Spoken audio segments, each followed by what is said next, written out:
I am a 17-year-old girl and have not been contacted by my mom in over 10 years. I was recently reached out to. At the age of 7, she gave away for adoption.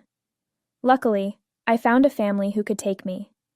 Just so you can follow what happened better, my original biological mom will be Megan, and the parents I grew up with will be mom and dad in this storyline.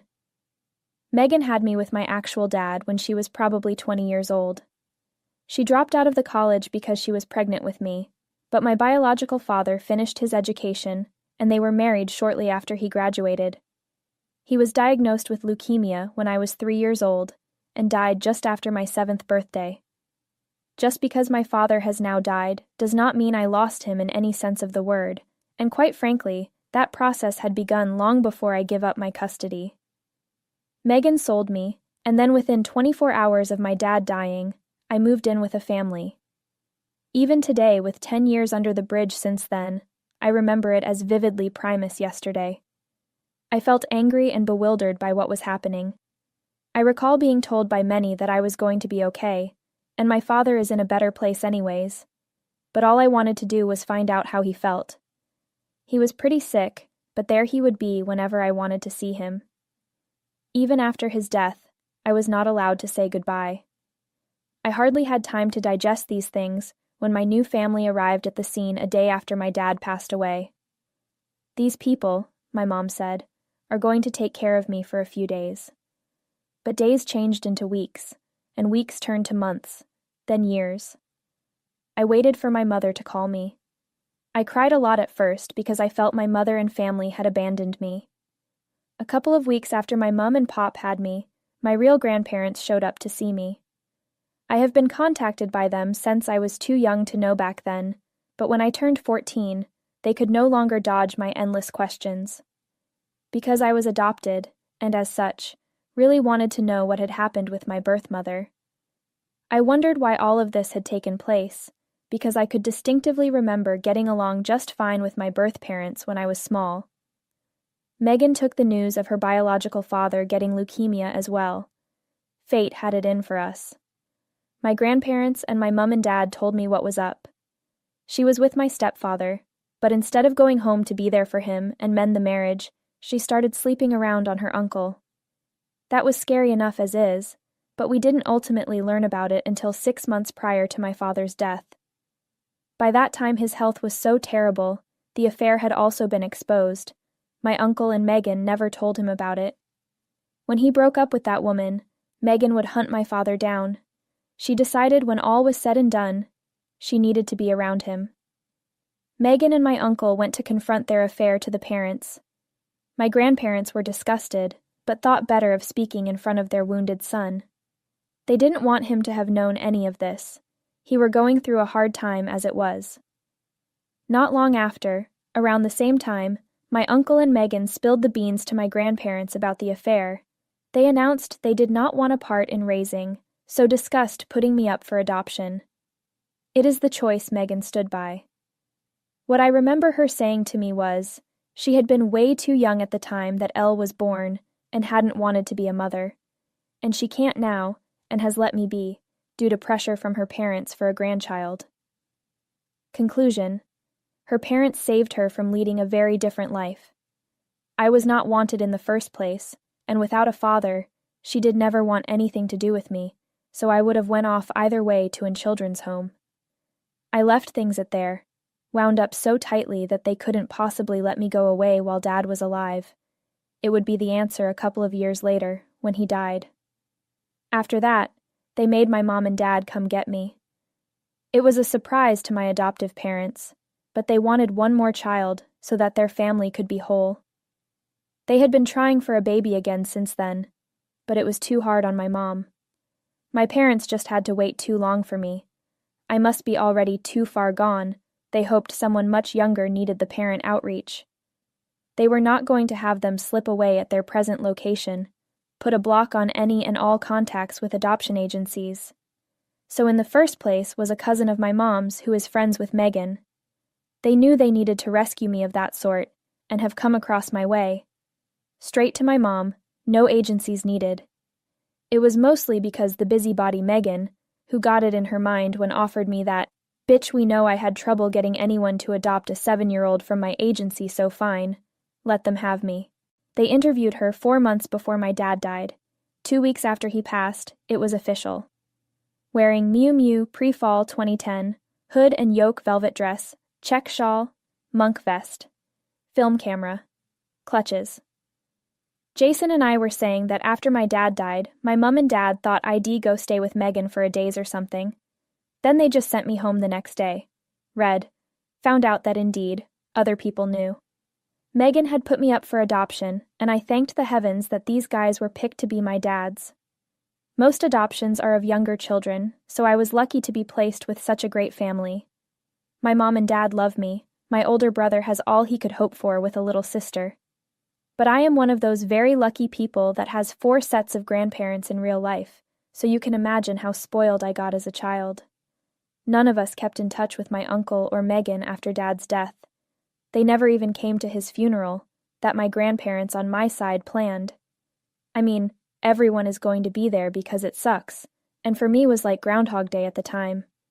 My grandparents figured it would be best for me to acclimate myself in my new surroundings until they reintroduced themselves, once learning why I was surrendered, and Megan interred, not a permanent part of my life.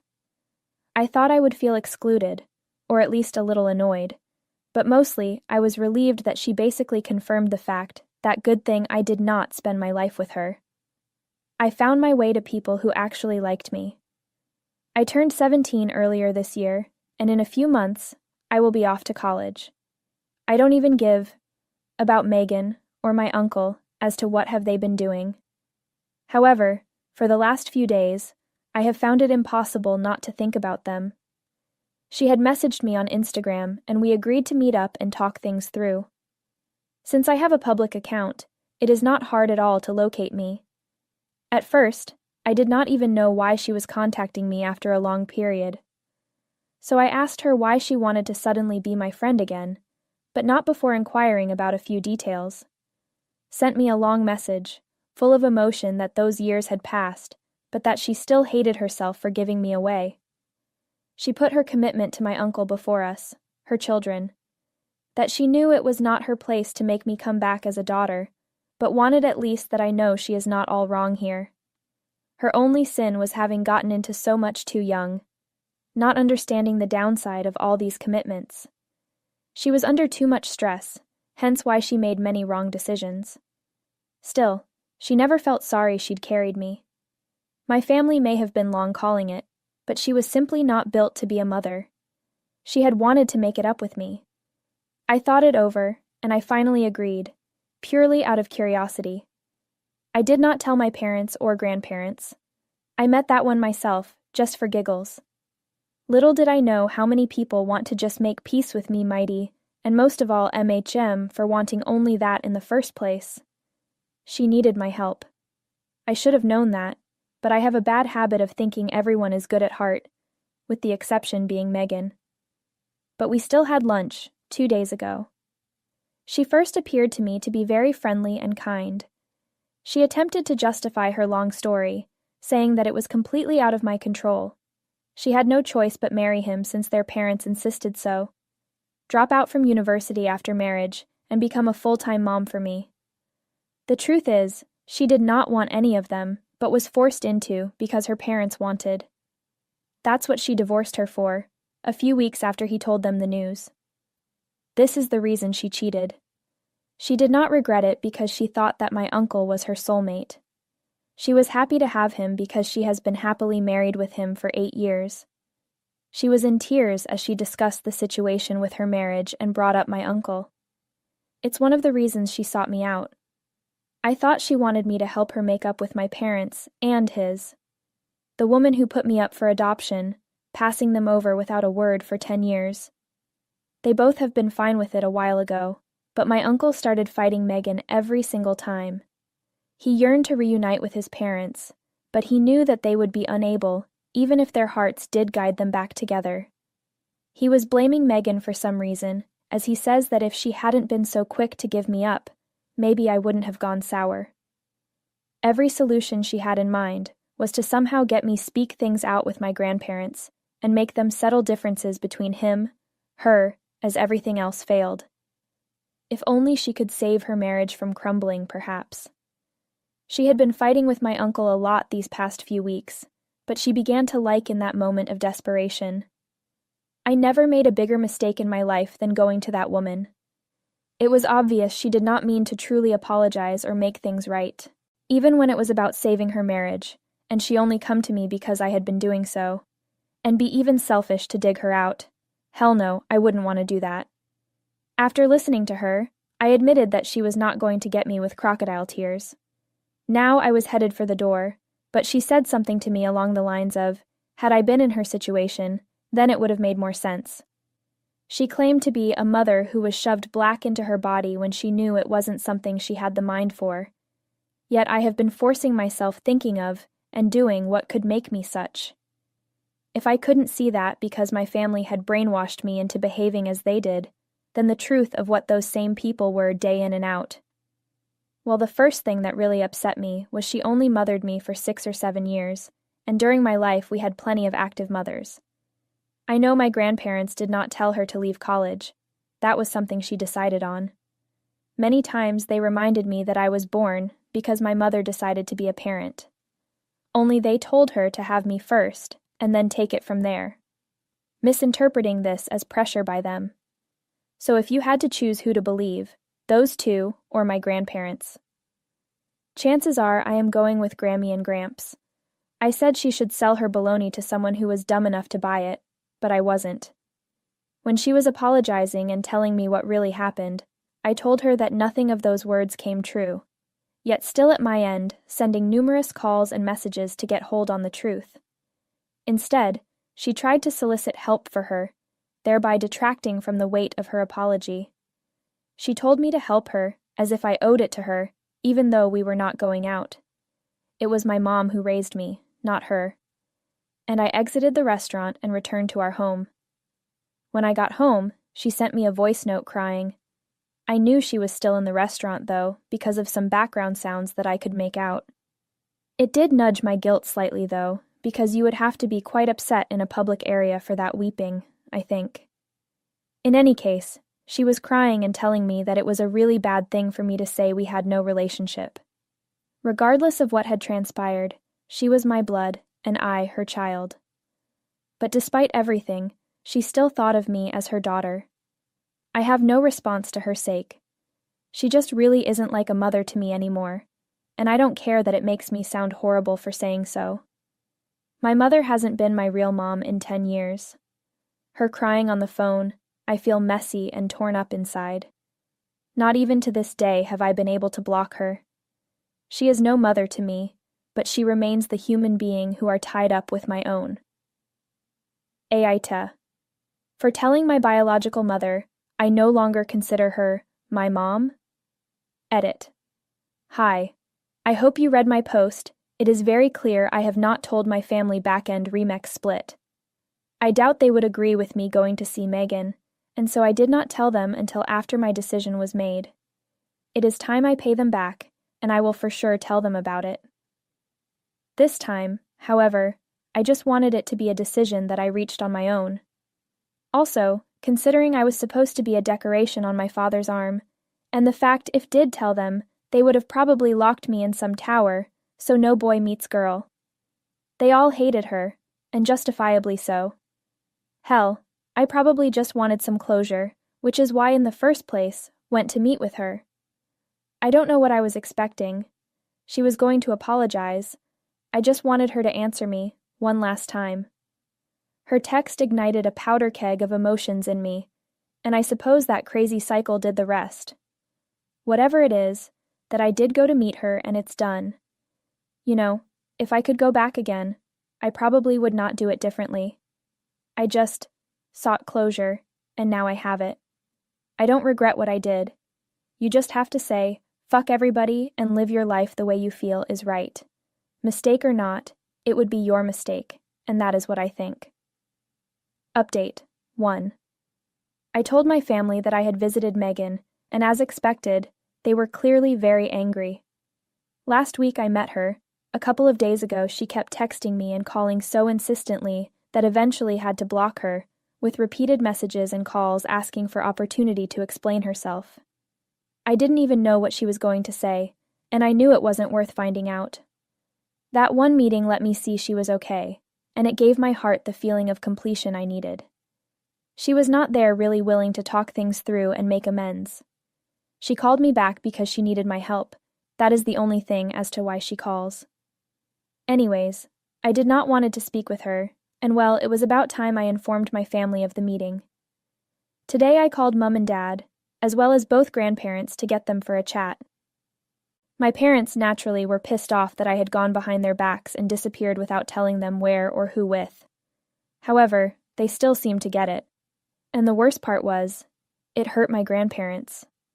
I got yelled at for it, and just listened to them because I had earned the respect of what they said. I should be the one to talk first. For the most part, they were just afraid she would brainwash me and paint them as villains, which was expected because they knew my mom. By this time, we had already finished dinner, and we were all ready to leave by the end of it, so I told them that I only met with Issue 7 Beauty for some closure. I did not think everyone would understand right away why I thought this, but that was something that I had to do, and so, just as blankly, if you will, announced it. The only thing that troubled my conscience was the fact I did it on their back. I told them I would never lie to their face again, and everyone seemed satisfied with that. Our conversation then moved on to why Megan had asked me over, and what she said about my uncle trying to make up with his parents. The only thing that we could all agree upon was there had to be more going on than what meets the eye. If she was still trying to bit and claw her way into my life, that must mean there were problems on the home front, perhaps some form me taking pity or finding a placement. Megan had mentioned she felt her marriage was in trouble and appeared very agitated over the phone and also during our meet. My grandparents figured she was telling the truth about my uncle being mad at her. We won't say anything because that's really none of our business, truth be told. My grandparents were explicit about that. They told me that as soon as they heard my uncle and Megan make public their intentions to be a couple, while Dad still clung helplessly through his illness, no longer did they consider them family. The last straw was when my mother, without even talking to them, just gave me away, and didn't give time for their side of the story. Thank goodness my adoptive parents were nice to keep them around. In short, Megan is blocked now. She told me I'd never be talking to her again. Of course not, because she had killed herself, but carry on. I mean, I know it was very important for her to get a hold of me, because she had started begging through the last few messages, telling about how horrible her marriage is and so on. She needed me, now more than ever. I felt so guilty setting all of that aside, but really, what is she expecting from me? I doubt I could even get my grandparents to talk bro her or my uncle, let alone do anything, bind them in holy bliss of embarrassment. What she said is perfectly logical, for I would not write them off immediately like that as well if I was in their shoes, and voila. It's completely fair on my side to ban my interactions with her. She can always create new accounts and try again, but that is not going to work. Therefore, I have made up my mind that if she ever attempts to contact me again, I will simply tell her no. If the harassment persists, I'm going to tag her. I remember hearing through the grapevine about different ideas my grandparents probably had on why he would call them after all these years. They were wondering that it was possible that they might be in some kind of financial trouble, and no one from our family had called them. If you ask what the hell they got up to all that time, well, fuck knows. They still live in the city and do something. But what? We don't know. She was a stay-at-home mom with me when we lived together, but I don't know what she does now. Well, at least now I know that if Megan and my uncle are trying to make peace with them because they have hit the bottom of a financial dosh, then I'll definitely tell this bitch/asshole, etc., that as far as their conversation is concerned in less than others would, but whatever. If that is not the most revolting human behavior, calling your daughter after 8+ years to ask for money. It is literally one of the cheaper things people can do. I mean, I hope so if this is true, and she gets exactly whatever was coming to her. Update 2. So, she decided to contact me again today. It had been around 10 days since I blocked her on all platforms, and after a week of nothing from her, one day turned to 2, which turned into 3 without anything. I have no idea how, but she actually managed to learn where I study. I suppose that is why we should not give out our personal info on public platforms. We learned our lesson the hard way. No matter, so I was coming back home today from school, and guess who walks up to me at the last second as I'm on my way out? So a block away from school, near where it gets really hustly and bustly with the crossing guards, which is good because I don't live that far. So when teachers give me family life lessons, I say sure, Godzilla literally has to build his cave, just dorm. She arrived in her car and was shouting at me to get in. So I said, I am not going to get in your car. You could be a homicidal maniac. Then I said, if you try to put on a scene at all here or something like this, and she feeds her ego with that, then we should start screaming right now, in the middle of street, I will end your shitty show right away. She said she wasn't trying to fight me or bother me. She only wanted to reach me, make peace with herself and her life. The last time we met, everything had gone wrong, and she just wanted to make it right. She knew that I believed everything she said was a lie, and would assume it was all an act. She, however, wished to communicate me that it was not true, and she really loved making everything back up with me. I could hear in her voice how desperate she was, and for what, I do not know. Not like I should have felt sorry for her, just pissed off. So I said, fuck it, get out my face. I wanted nothing to do with her. And then her colors began to resurface. For the fact that she was doing a great job at pretending to be sorry, and really wanting it this time around with me. I'm damn proud of myself for not falling into her trap again, right after what has happened before. Well, I told her to back off, and she just lost it on me.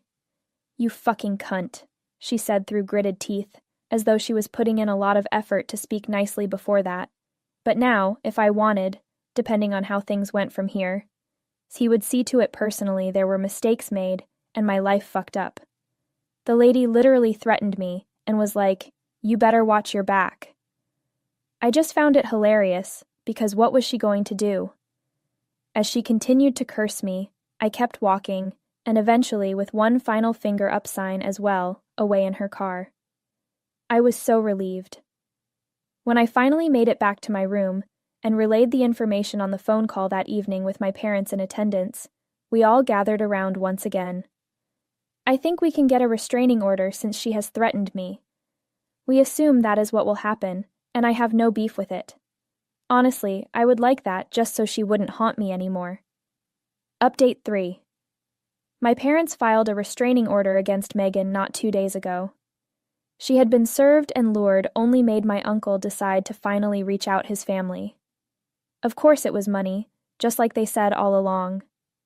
They were running together a confectionery the last years, but lately it was not good on business, and they needed money. They knew that directly contacting their parents would not result in success, so they choreographed this whole charade. Thing is, she ran out of patience for me and blew it with them. Hell, they might even get divorced over it, and I would be so happy if that happens. My uncle is still brown-nosing his parents, trying to get them to give him money, and won't stop telling me clean out my ears, as Megan had nothing whatsoever do with the way she acted towards me. He is, after all, their one and only son. He deserves a little help, gang. In Megan's case, however, she is handling things in a uniquely bizarre way. She has become extremely nasty to her parents and me, entirely comfortable bad-mouthing us online for whatever reason. Well, that only helps our cause, so hopefully she keeps it up. Pretty sure we'll get the restraining order based on crazy. I do not even know why she is fighting it because the other day, as she told me to my face that her request had nothing on mine. It will not matter as I am going away to college in the fall. Well, I doubt she will even go there since money is what he needs. No matter what happens, my mom and dad will always be there for me. Although, I really do not believe that going